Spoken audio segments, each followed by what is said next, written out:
EPA's been speaking with communities that have expressed concerns about environmental impacts in their neighborhoods. Here's one of their stories.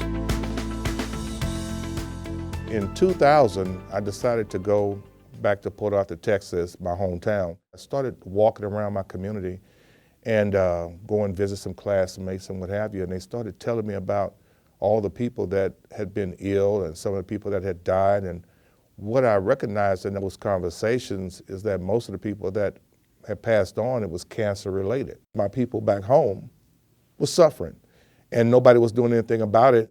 A lot of refineries and chemical plants were not in compliance with the Clean Air Act laws. A lot of emissions were being dumped into the air, and there was a direct correlation between the types of chemicals people in the communities were being exposed to and the illnesses that they were displaying.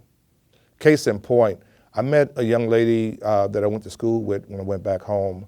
Her name is Paula, and Paula has 3 kids. She lost her 16-year-old daughter to cancer. There was a reporter in town doing a story about refinery communities. And so Paula told her story to the reporter and talked a little bit more about her pain of losing her daughter at such a young age. About 3 years after that, 2009, Paula herself passed away from cancer. And the whole time we did that interview with Paula, she never told us about her own personal trouble. She was focused on her daughter. But at the same time, she was suffering from cancer. And I had the pleasure of meeting her son. And he said, well, I don't know if you know this. He said, but my grandmother passed away from cancer as well. And I was just floored. Here is one family totally devastated by cancer.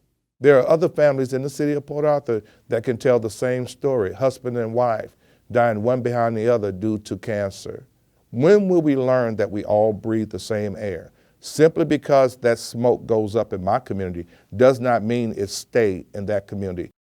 And I hope we can continue to forge forward to ensure that future generations have a decent, clean environment in which to live and clean water to drink, because it's a God-given right to have clean, uncontaminated air to breathe and clean water to drink.